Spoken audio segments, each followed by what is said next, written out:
Good morning, everybody. Episode 3 of live trading. Let's go.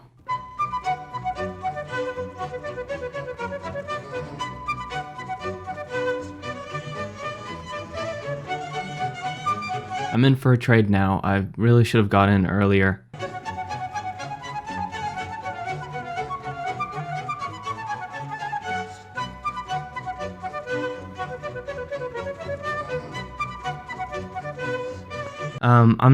I'm not happy about that trade. I should have gotten in earlier. I don't know if you can hear it in my voice, but I'm shaking. Usually I eat half a bagel with peanut butter in the morning, and I didn't do that this morning. So I'm gonna go do that right now, because I'm like about to pass out. This is crazy. This is how shaky I am right now.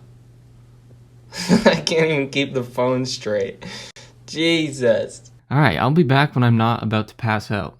Okay, this is kind of what I was talking about yesterday. You see how we made a new high, but it barely did that? I was talking about how price likes to stay where it's already been, and when it makes new highs, often it's very quick compared to how often price is sort of consolidating or even moving up and down a little bit, but not with a ton of momentum. Like, even through here, we're going back and forth like crazy. I think I'm still stuck in that mindset of playing these breaks because I used to trade the opening range break strategy with options on Tesla. And the moves you're going for in that strategy are these breaks. And I'm clearly still stepping away from that. And it's still a part of me a little bit. Okay, I know I said I was going to go eat some food, but I mean, look at this. Just like a perfect staircase.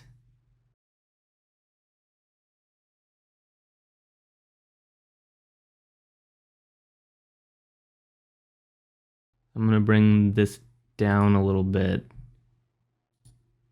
and this up a little bit.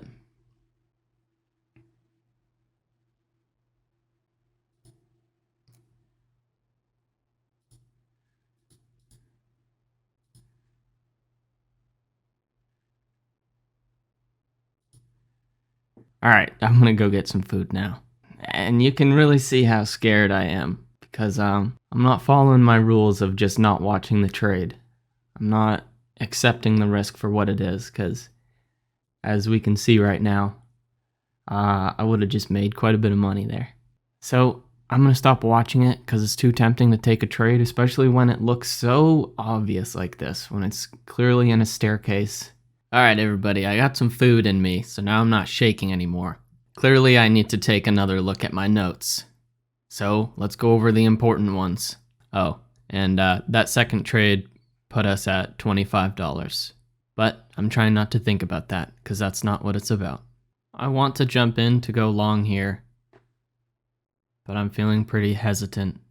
Oh, that's painful.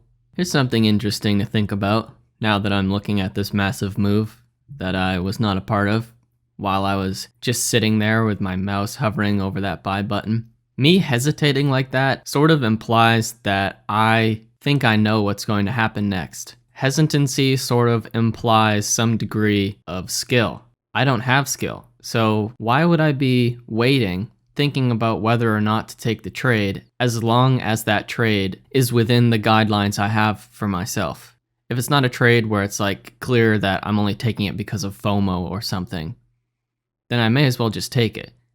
Because pondering about it and thinking about it implies that I have some skill, and I don't.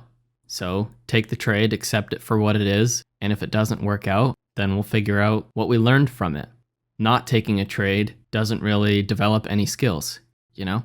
The tough part about that is now I'm thinking to myself, do I want to buy this and go long here because that's a trade I should take, or do I want to buy here and go long because I'm thinking about what I missed out on when I failed to execute buying here? You know, tough balance. It just blew right through this magical resistance line. I know I'm just rambling, but these are real thoughts. I'm not going to jump in here anywhere to go long because that would definitely be due to FOMO. Another thing, I used to switch to my sim account to like go long in a situation like this where I'm not going to with the real account, but a big part of me wants to go long. I'm going to stop doing that because I don't know why I was doing that before. That's Not a very good habit to develop. All right. Sorry. For me, a lot of time has passed, but for you, it's probably just like,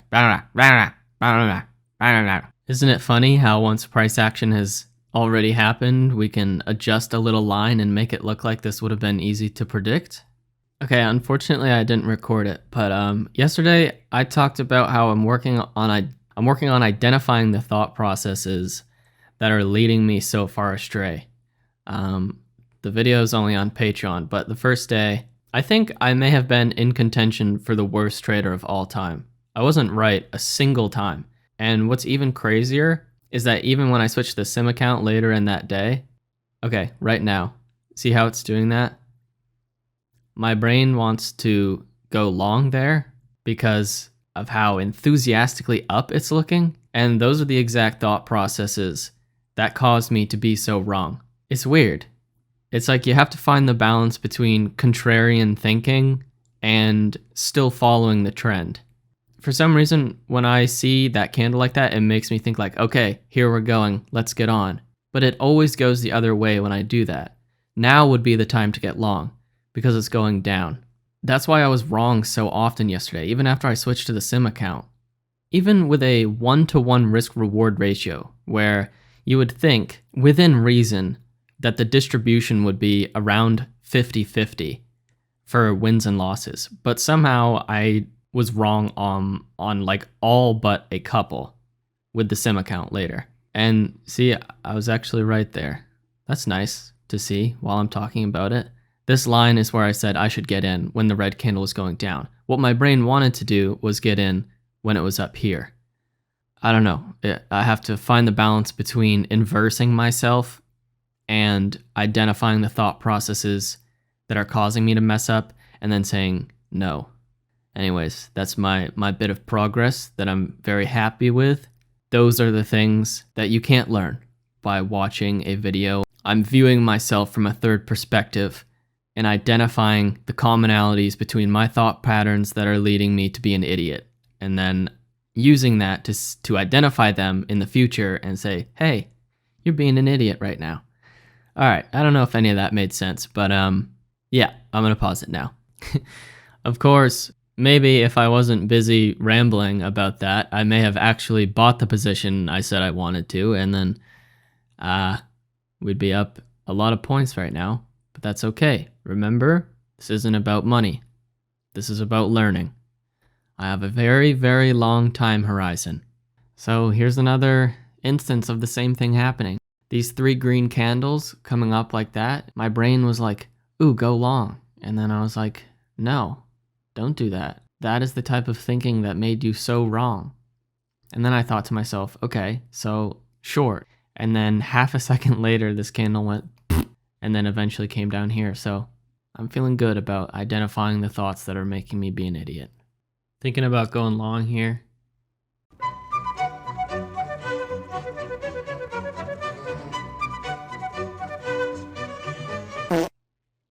Alright, we get stopped out or what? Yep, we did. Honestly, I feel like it was an okay trade. Pretty clearly defined risk. I've lost every trade on the S&P and I've won every trade on the NASDAQ.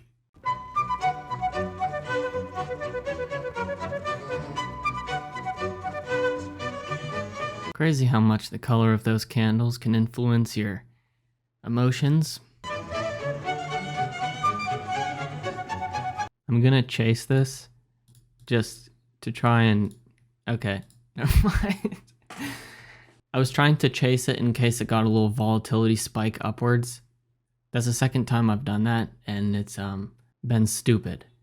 God, alright. Okay, and this is why we have notes. This is why we have trading notes that I look at, well, that I'm supposed to look at during the trade. And look at that thing go.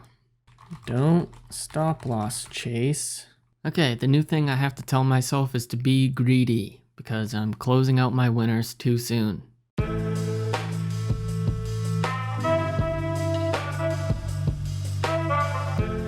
I'm gonna bring this up closer, because I think if it goes down here, then it's gonna go down further. So I think that's the point where my trade idea is invalidated. Maybe there.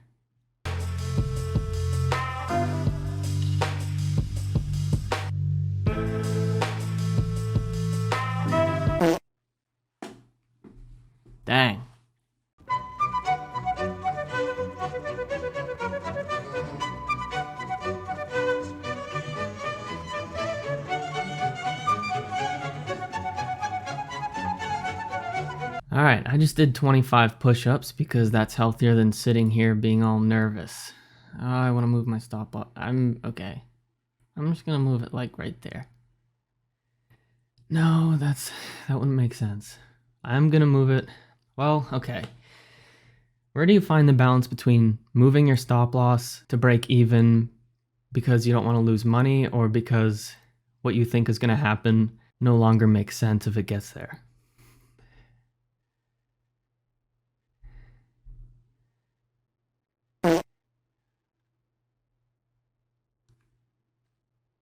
That is really painful.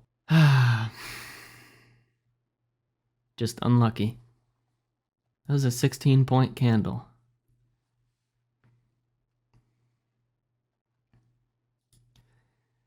Looks like it might have slipped me pretty good too. So we're now at -5 for the day. So instead of getting about 7 points there by moving my stop loss, I ended up getting taken out by a volatility candle and losing that.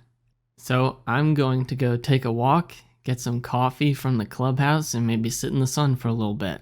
That's so funny, the one time I didn't move my stop loss. The one time. That's how it is though, right? That's how it is. This is where you're tested as a trader. If you want to give in to the emotions and do something stupid, or be smart and walk away. So I'm gonna walk away. Did some nice reflecting out there in the sun. Accept it for what it was. Unlucky. Clearly the NASDAQ works better for me than the S&P. But of course we'll see as we move on. Things can always change. Not that this matters, but in case you're curious, down $5 on the day. Thanks for watching, and see you in the next one.